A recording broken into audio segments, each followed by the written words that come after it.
Good morning বন্ধুরা।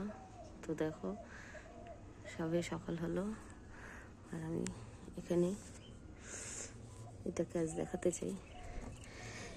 তোমাদের দেখিয়েছিলাম যে আমি বোতল কাটিংয়ের মধ্যে বালির ভিতরে গোলাপ গাছের চারাগুলো গ্রো করেছিলাম, যেগুলো প্রত্যেকটা সাকসেস হয়েছিল। আর এখন দেখো এই যে এখানে বসানো সামান্য বালি মাটি আর গোবর সার দিয়ে, আর প্রত্যেকটাতে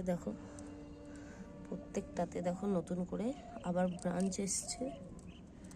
এই দেখো, এই যে কিছুদিন থাকবে, তারপরে এগুলোকে আবার নতুন করে রিপোর্ট করার ব্যবস্থা করব। এই দেখো সেই সরু কাটিংটা, এই যে সরু কাটিংটারও এই যে নতুন ব্রাঞ্চ এসছে। এই দেখো প্রত্যেকটাতে নতুন নতুন ব্রাঞ্চ এসছে, প্রত্যেকটাতে। এই যে এই দেখো